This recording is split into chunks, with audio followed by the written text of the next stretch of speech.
going into the Championship where, big city football club, biggest fan base, bigger pressures, potentially bigger budgets and different scenarios with players, etc. How did you cope with that in terms of going into the Blues? Well, the budget wasn't that bigger, much bigger at the time, because I went in probably where there was the least money. Me, myself and Lee sort of had to work with very little in terms of financial. But yeah, no, I mean, again, I'd had the experience as a player for 2 years under Trevor Francis. I mean, that was a great period for me in my career. We had 2 playoff campaigns, couldn't quite make it, but I'd seen what the crowd were capable of. I'd seen the atmosphere at the club. I'd had a feel of that club and a really positive experience as a player. So it was always one that, I always felt if it came up and I had the opportunity, it was such an easy fit for me. It just felt such a great fit. And I turned a couple of clubs down previous to that. So when I got the call, I think I sort of got a call before the 8-0 Bournemouth game, and then I was on the way back on the team coach. I think we just played Stevenage, and we were obviously doing really well that season with Burton. That was a season I felt we would go up. And I got a call that someone had said to me on the coach, "Have you seen Birmingham's result?" I said, "No." He said 8-0. I thought they'd won 8-0. I thought I'm never getting the job now. I said, "No, lost 8-0. So there was a little bit of me thought, well, that's not the worst scenario to go into. It might put people off, but to me, that was added to the excitement. The only way really was up. And so, yeah, I found that a really exciting time, because for me, again, it was one of those questions where everyone would say, wait till you deal with Championship players. It's so much harder. But you know what? I just felt like I'm going to go in there and I'm going to do exactly what I did at Burton, but, with a tweak and a twist that I felt was appropriate for the Championship and a bigger club with a bigger fan base. And to a certain degree, it worked, certainly straight away. And that was one of my most enjoyable. I'll never forget that. Myself and the lads that I work with, Kev Summerfield, Mark Sale, Kevin Paul, Joe Carnell, Dave Carolan down the line. Those guys, we all talk about those early days at Birmingham, because I think we won something like 7 out of the first 10 or 11 games. And it was just such an exciting time with great atmospheres. So yeah, I found the transition actually fairly easy, because I suppose I was just myself. I just did what I'd done previously. I didn't see the need to change.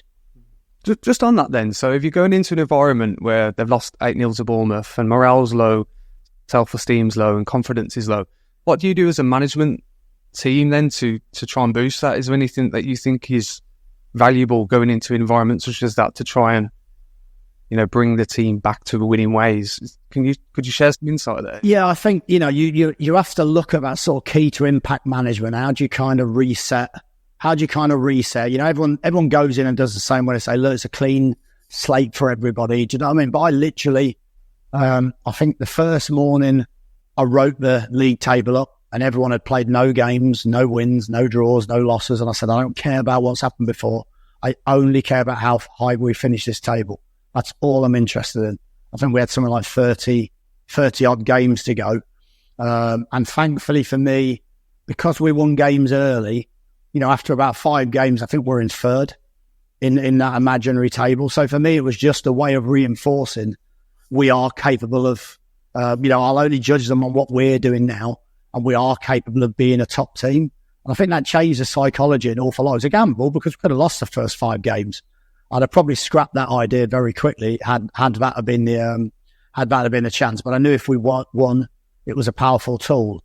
There were other ways that I think I spoke about the story previously where Mark Sale came in with an ill-fitting suit on into a meeting. But again, we'd strategise that. It was something we felt to relax the players, to make them feel like this is going to be good fun. We're going to enjoy this. These are good people. And I think often, in a previous regime, when there's a lot of pressure and a lot of stress, everybody becomes, and I've done it, everyone becomes a little bit angrier, a little bit more angst, a little bit more blame. So we tried to shift that. So, it wasn't just, we just did it. There were many reasons for us doing it.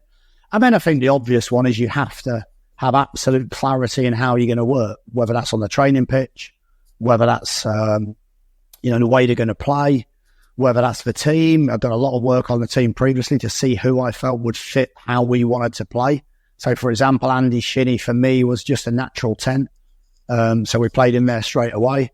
Other different I think I brought Paul Robinson back into the team from the start because I felt we needed that leadership. Signed Michael Morrison. So there was a lot of different things. And then really it's around the, everyone talks about it, the non-negotiables around the place, like the way that people act with each other, the expectation in the group. And it was all about, respect, and it was all about hard work, and it was all about being able to make mistakes and being brave and in the way that we tried to play. So yeah, there were so many things. It'd be hard to sort of encapsulate it all in a few minutes, but they were just some of the things that we did straight away. But again, I think sometimes those things are quite easy when a team's not been winning.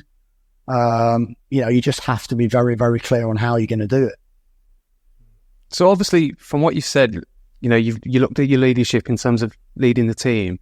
If I ask you from maybe leading upwards then, because, you mentioned budgets and everything that's maybe apparent during that time at Birmingham City where, you're under constraints, you have to maybe deal with certain aspects of the financial side, and then obviously the ownership issue there as well.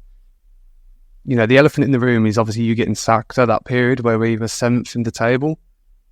Talk to me about that process and how you dealt with that as a kind of a build up to that moment, and also how you dealt with it after from trying to, revitalise a football club that's dead and buried. Yeah, it was a tough time, but not necessarily as tough as people might see that decision, because there were a lot of things going on in the background at the time. I felt as though the club had a great opportunity to move forward. The club had an incredible opportunity to be a top 6 team challenging for the Premier League. And a lot of the challenges at that time are, I think sometimes, I understand it from an owner's perspective. Sometimes when they get a team to say 7th or 8th, in their head, they're like, why are we not going up? So I think as a manager, all you can do is try and say, well, this is the reason. It's not as easy as that. Maybe sometimes people get carried away. I had a great relationship with people at the club. And I'll be really honest, I didn't talk to the owners loads at the time. So I didn't dislike the owners. I didn't have a problem with the owners. It was always, it was always hard to sort of know what they were thinking if you weren't talking directly to them. But I remember going in that morning. I got called into a meeting. And I remember going in that morning and I was thinking I couldn't. It didn't feel quite right. And as soon as I walked into the meeting, I knew straight away. And I won't go into the details, but and at that point, I suppose I was disappointed. I went back to the training ground to tell them. One thing I said to the club was, listen, they wanted to do it straight away. I think they obviously had Zola lined up. I think the fact that he got announced about 20 minutes after I left told him that had been going on for probably weeks, as it often does. So I have no problem with that. But I wanted to go back and at least tell the staff myself and tell the players myself. I thought that was the least I could do, having worked with them for so long. From that moment for me, it's always a hard one. Sometimes I wish I had a slightly more emotional attachment at times to clubs, but it was always a hard one that the second I got sacked and the second I walked out, for me, it was about the next step, because I don't think you can control anything else as a manager. I don't think you can. I've never been one to sit there and, feel sorry for myself. I've never been one to sit there and overthink the situation. I've always just felt someone's made a decision that was out of my control. It's not the decision I'd have made. It's not the outcome I wanted to. I think it's been well documented. I had multiple opportunities to leave the club at the time, and I never did. It would have been very easy. I had a clause in my contract, but I could have left within seconds if I'd have wanted to. But I didn't want to. I felt there was something really special there. So, but once I left, it was move on. It was move on to the next thing. I think the way that they sacked me in the position they sacked me, I suppose a little bit like John Eustace, you kind of know you're probably going to get a reasonable job off the back of it. So there wasn't that concern for me. Disappointment, maybe. Feeling of unfinished business, definitely. But yeah, that was it really. Just move on and focus on the next opportunity. Yeah, that was going to lead me to potentially my next question around how you deal with that mentally, and that resilience and that determination to maybe go again is something that is interesting from listening to you, Gary.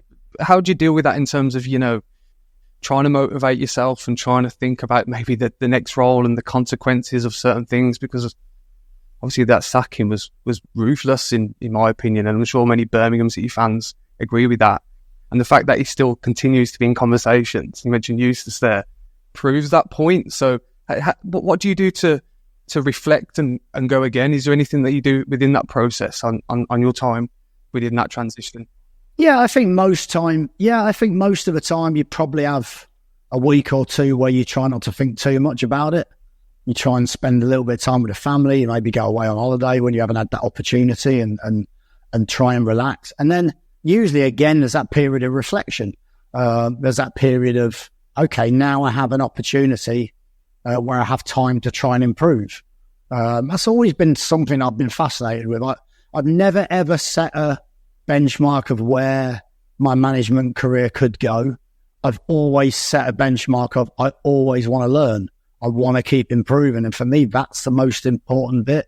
If I feel like I'm not doing that, then, definitely for me, that would be time to forget football and forget management. So I think you use that time effectively to do that. Obviously the staff went with me. A number of the staff went with me. So again, we'd get together and we'd talk about how we played. What do we need to change? What things could we have done differently? And I think that's what you do. And then you wait for the next opportunity. And whether it's a resilience to deal with it or whether it's just it wasn't something I hadn't done the job badly. So therefore, it was probably very easy to move on quickly. I think, moving on from Stoke was probably more difficult for me because I felt as though I'd made mistakes and I could have done a better job. But Birmingham, I felt as I'd done a really good job in difficult circumstances, and therefore, didn't beat myself up too much afterwards, I suppose is the easiest way of putting it. But yeah, I still think one day maybe I'll go back and finish the job off. But there's been opportunities where I felt that and they've gone down a different route. So yeah, sometimes you don't always get the happy ending to the story. But it was a lovely, lovely period for me and my family.